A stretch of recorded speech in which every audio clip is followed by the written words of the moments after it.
We're following breaking news here on CBS 8+. Thanks for joining us. I'm Carlo Cicchetto. I'm Marcella Lee. One of the world's strongest earthquakes struck Russia's Far East today, causing a tsunami in Russia and Japan. Right now, there is a tsunami advisory across the West Coast. Hawaii bracing for it first, also here, including San Diego. There are also warnings in effect right now. Those warnings are in the northern Pacific region for Alaska, for Hawaii, and south toward New Zealand. And tsunami warning is in effect from Hawaii. We have some video right now. It's a live shot, I'm being told. This is a live shot from Honolulu. I think we have some video, though. Evacuation orders are in effect, and we know it's creating traffic as people are trying to get to higher ground on the islands. We're working on that. There's some images of people stuck in traffic on Oahu, I believe this is from. Again, people are being urged to move to higher ground.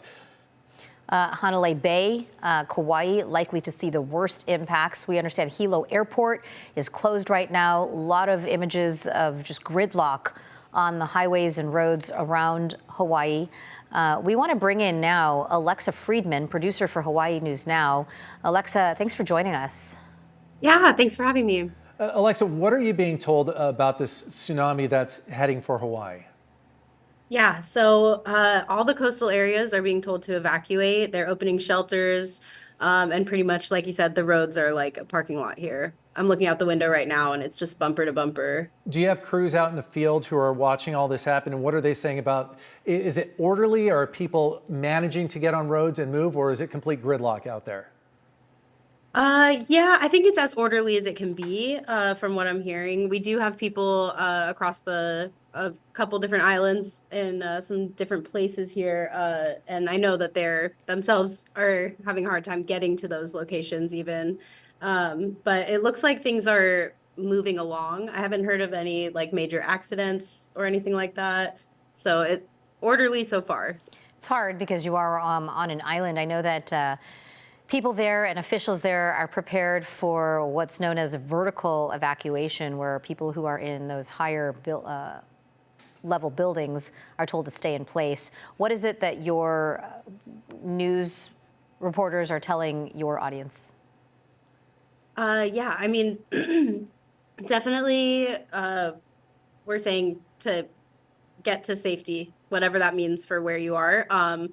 The Hawaii state government has sent out, or the emergency unit has sent out like this map where anywhere on any of the islands you can click on your neighborhood and see which, there's like a few different zones. There's the immediate zone, and then there's the extreme tsunami zone is what they're calling the next tier from the coast.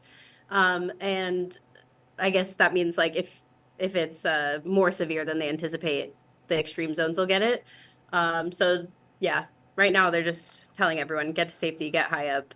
There's a big connection between San Diego and Hawaii. We have a lot of people who grew up in Hawaii who live in San Diego now. A lot of people concerned about family there. You're on Oahu. What parts of the island is the tsunami expected to hit when it does make landfall?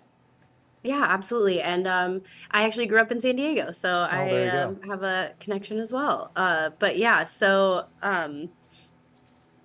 I'm so sorry. What was your question again? What parts of Oahu are expected to be hit by that tsunami? People are familiar with Waikiki. I know they're making preps there, but it's not coming from that direction. So I'm just want our viewers to understand kind of where it's expected to hit most on Oahu.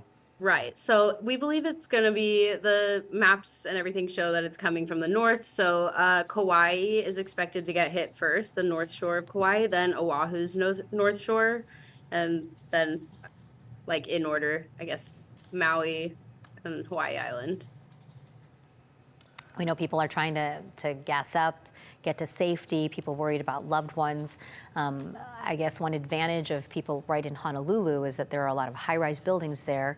So I was listening into your live streaming coverage, and I heard the mayor on.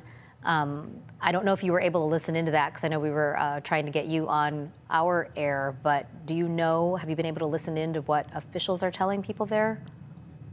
You've got about an hour and a half, right, until just under 2 hours until that first wave is expected to hit. Yeah, exactly. So it's just after 5:30 here now. The first wave is supposed to hit at 7:10. and we expect that to be like Kauai and the North Shore. But yeah, all the officials are saying the same thing. Be careful, don't take any risks, stay away from the water. And yeah, sometimes the water can recede in these kinds of events first, so that does not mean it's safe. Definitely stay away from That the can be a coastal signal, areas. depending on how far out it goes, it can be a signal of how powerful the incoming wave could be. It's kind of one of those telltale signs. Alexa Friedman with Hawaii News Now. I want to thank you for making some time for us. We're trying to get some local flavor. I know you're going to have a long night there, so we're going to let you get back to work. We appreciate you. Thanks. Have a Thanks good so night. much.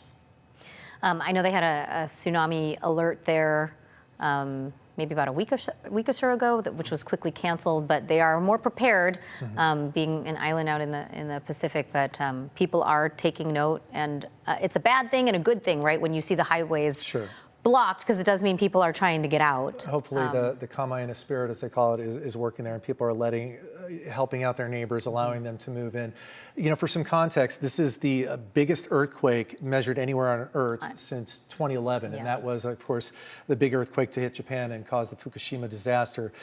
That didn't create large tidal waves, tsunami waves in Hawaii or on our coast, but we did have some impacts along the west coast from that one. We did, we saw that. You're looking right now at images of the actual quake, the 8.8 magnitude earthquake that hit Russia, and this is what sparked all of the tsunami concerns.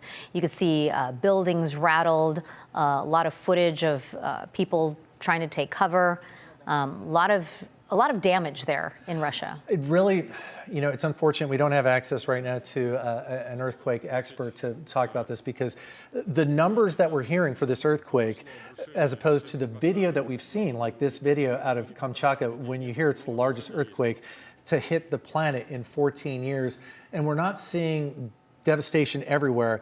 The mechanics about how energy moves, about how plate tectonics work, and why this could measure that large and maybe not have as devastating an impact as we feared is something I wish we could delve into right now. Again, right now we're under a tsunami advisory here in San Diego. Carlene explained it a little bit earlier. That means we will feel some kind of impacts, but there's a wide range of that, and there was a refinement on that. We're being told that it's 1 to 2 feet possible hitting San Diego.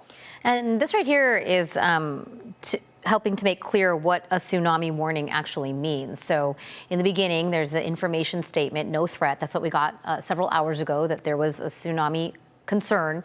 And then the watch that was issued, that is the hazard not yet known, but just telling everyone to be prepared.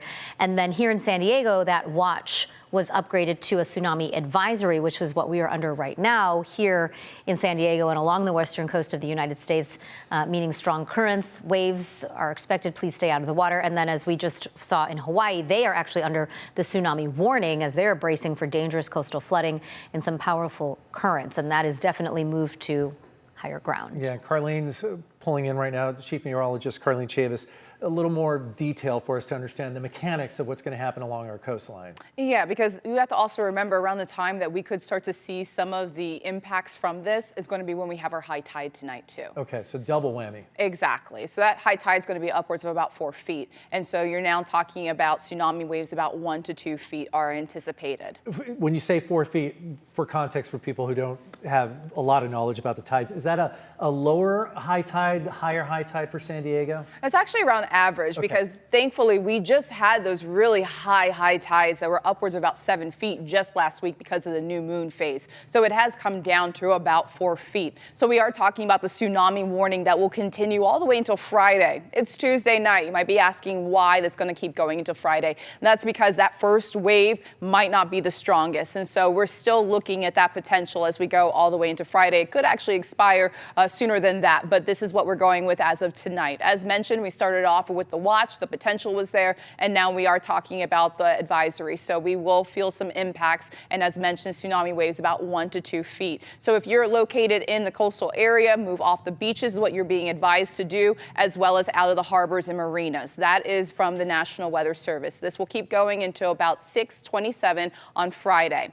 Also talking about other locations when we talk about the estimated time of arrival for impacts. You can see that orange shade highlighting right along our our coastline for the state extends all the way towards Alaska as well as the Pacific Northwest. So for Oregon, could start to see those conditions around 11:55 for tonight. Also talking about Los Angeles a little after 1 at 5:01.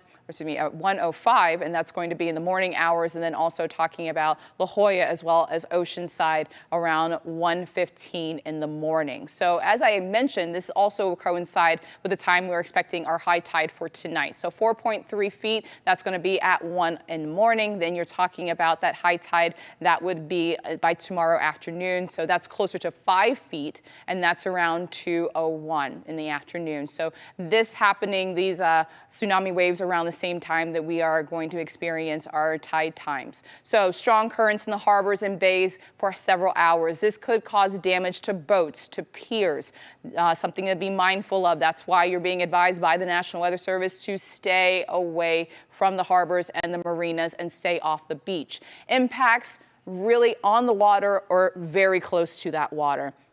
Not necessarily talking about it going more inland than that. So widespread inundation not expected. And as mentioned, this is going to continue all the way until Friday because that first wave may not be the strongest. So tsunamis are a series of waves, dangerous waves for many hours after their initial arrival. So that's why we're talking about this on a Tuesday night, but we'll continue to have this alert in effect all the way until Friday unless that changes. So that is the latest when it does come to this tsunami advisory that we're going to continue to update you on all the latest details, waiting for the videos for those impacts. The reason you're not seeing it right now along our coastline is because our estimated time of arrival for those impacts would be a little bit after 1. And the best news I'm getting right now is just monitoring, looking at things out there, is that Hokkaido, which is, we said that's the leading edge of this. Yes. The wave appears to be significantly smaller than initial fears, but that's Correct. the first wave.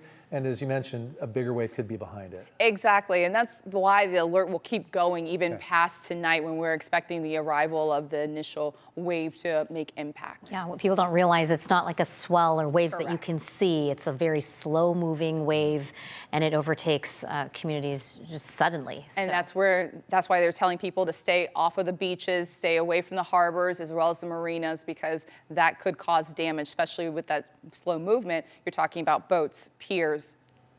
Stay away. It's not like going and watching big waves on the North Shore in the winter and people surfing. It's not waves that are crashing.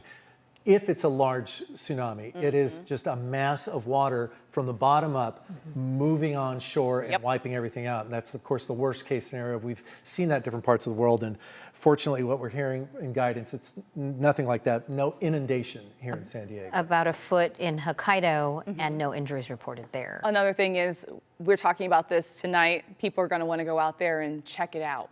Please don't. Yeah, don't. Because you don't know if that next wave is going to be stronger, and that's why we're advising you to stay away all the way through Friday until further notice. You can't outrun that tsunami swell. All right, thanks so much, Carlene. You're welcome. We're going to continue to cover this, and we will be back at 8 p.m., 9 p.m. We'll see that. Losing track of time.